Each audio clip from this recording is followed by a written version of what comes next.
আজকে ফল সিলিংটা করলাম, পুরোটা কমপ্লিট করলাম। তারপরে বলে এখানে কোনা কাটা পিভিসি একটা হবে, পিভিসি লাগাও।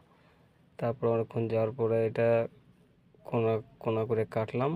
কাটার পরে তারপরে এটা লাগানোর ব্যবস্থা করতেছিলাম। তারপরে দেখি সবাই আসলো, এই যেগুলা এবার আঠা লাগানো হতেছে। আঠা লাগানোর পরে তারপর এগুলো আস্তে আস্তে করে বসাচ্ছে এক একটা করে।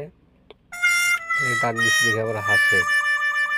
সবাই এখানে আছে, সবাই দেখাই যেতেছে। আজকে সবাই আছে একসাথে। এটা হচ্ছে আমি, দেখা যাক। তারপরে এই যে এটাতে পুরা লাগাবো, তো মাথার উপরেই আছে এটা।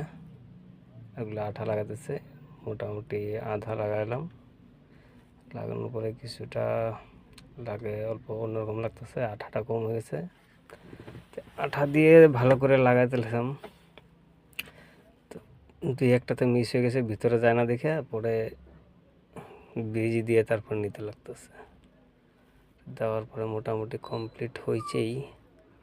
কমপ্লিট হওয়ার পরে মোটামুটি দেখতে তো মোটামুটি ভালোই লাগতেছে দেখতে। তারপরে কি করবো, চারো সাইডগুলো ফিনিশিং মারতে লাগে, ওটা চারো সাইডটা ফিনিশিং করলাম। করার পরে দেখি ভালোই লাগতেছে। যাই হোক, ভালো লাগলে বল।